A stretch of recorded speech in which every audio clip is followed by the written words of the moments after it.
കഴിഞ്ഞ ജനുവരി 21-ന് കോഴിക്കോട് കരന്തൂരിൽ വെച്ച് 227 ഗ്രാം MDMA-യുമായി രണ്ടുപേരെ പിടികൂടിയപ്പോൾ രാജ്യവ്യാപകമായി നെറ്റ്വർക്കുള്ള ഒരു വലിയ മയക്കുമരുന്ന് ശൃംഖലയ്ക്കാണ് തങ്ങൾ പ്രവേശിച്ചിരിക്കുന്നതെന്ന് പോലീസിന് മനസ്സിലായി. മഞ്ചേശ്വരം സ്വദേശി ഇബ്രാഹിം മുസാമിൽ, വെള്ളിപ്പറമ്പ് സ്വദേശി അഭിനവ് എന്നിവർ പിടികൂടിയ പോലീസ് തുടർന്ന് നടത്തിയ അന്വേഷണം സിനിമാ കഥ പോലെ അവിശ്വസനീയമാണ്. ആദ്യം മൈസൂരിലും പിന്നീട് പഞ്ചാബിലും ഒടുവിൽ ഡൽഹിയിലും എത്തിയാണ് അന്വേഷണം നിൽക്കുന്നത്. കുന്ദമംഗലം പോലീസ് MDMA കേസിലെ പ്രതികളെ പൊക്കിയത്. മൊത്തത്തിൽ 10 പേർ കേസിൽ പിടിയിലായിട്ടുണ്ട്. മാസങ്ങൾ നീണ്ട ലഹരിവേട്ടയ്ക്കൊടുവിലാണ് കേരള പോലീസ് ഈ നേട്ടത്തിലേക്ക് എത്താൻ കഴിഞ്ഞത്. അന്താരാഷ്ട്ര ലഹരി വിൽപ്പനക്കാരനായ നൈജീരിയൻ പൗരൻ ഫ്രാങ്ക് ചിക്കൻസി കച്ചൂക്ക എന്നയാളെയാണ് കഴിഞ്ഞ ദിവസം കുന്ദമംഗലം പോലീസ് നോയിഡയിൽ നിന്നും പിടികൂടിയത്. നോയിഡയിൽ ഫാർമസിസ്റ്റായും ജോലി ചെയ്തിരുന്ന പ്രതി ഗാൽഗോട്ടായിസ് യൂണിവേഴ്സിറ്റിയിലെ MCA വിദ്യാർത്ഥിയാണ്. പഠിക്കുന്ന കോളേജിൽ വെച്ചാണ് പോലീസ് ഇയാളെ കസ്റ്റഡിയിലെടുത്തത്. കഴിഞ്ഞ ജനുവരിയിൽ കുന്ദമംഗലത്തിന് സമീപം കാന്തൂരിൽ വെച്ച് MDMA-യുമായി 2 പേർ പിടിയിലായ കേസിന്റെ തുടർച്ചയിലാണ് നൈജീരിയൻ സ്വദേശി പോലീസ് വലയിലാവുന്നത്. കേസിൽ അറസ്റ്റിലാവുന്ന 10ാമത്തെ പ്രതിയാണ് ഇയാൾ. ഇതേ കേസിൽ പിന്നീട് മൈസൂരിൽ വെച്ച് മുഹമ്മദ് ഷമീൽ എന്നയാൾ പിടിയിലായിരുന്നു.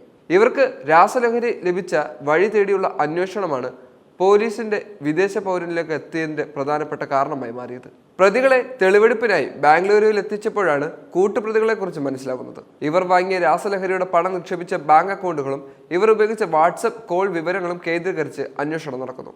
ഇതോടെ അന്വേഷണം നോയിഡയിലേക്കും പഞ്ചാബിലേക്കും പോലീസിനെ എത്തിച്ചു. വലിയ തുക ടാൻസാനിയയിൽ സ്വദേശികളുടെ അക്കൗണ്ട് വഴി നോയിഡയിൽ വെച്ചാണ് പിൻവലിച്ചതെന്ന് അന്വേഷണത്തിൽ വ്യക്തമായി. തുടർന്ന് മാർച്ച് 14 ടാൻസാനിയൻ സ്വദേശികളായ ഡേവിഡ് എൻഡാമി, ആറ്റ്ക ഹരുണ എന്നിവരുടെ പിടികൂടിയതോടെയാണ് മുഖ്യകണ്ണിയായ ഫ്രാങ്ക് ചിക്കൻസയിലേക്ക് അന്വേഷണം നീണ്ടത്. പഞ്ചാബിലെ പെർഗാനയിലെ ലവ്ലി പ്രൊഫഷണൽ യൂണിവേഴ്സിറ്റി വിദ്യാർത്ഥികളായിരുന്നു ഡേവിഡ് എൻഡാമിയും ആറ്റ്ക ഹരുണയും. സർവകലാശാലയ്ക്ക് സമീപമുള്ള വീട്ടിൽ പേയിങ് ഗസ്റ്റായി താമസിച്ചിരുന്ന ഇരുവരും പോലീസിൽ പിടികൂടുകയായിരുന്നു.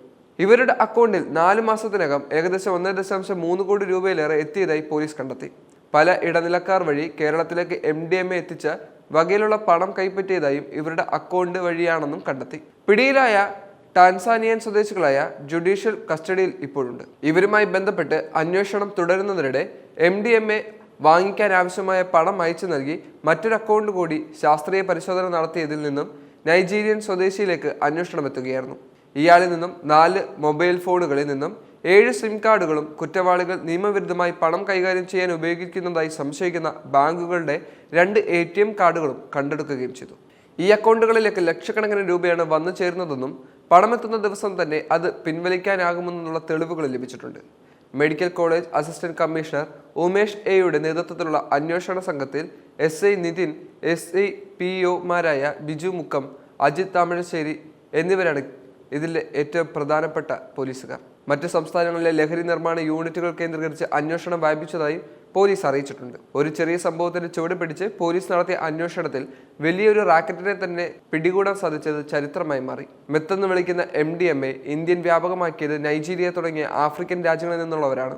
അതുകൊണ്ട് തന്നെ ഇതിന്റെ മൂലസ്ഥാനം തന്നെ നോക്കി പ്രതികരിക്കാൻ സാധിച്ച പോലീസിന് വലിയൊരു സല്യൂട്ടുണ്ട്.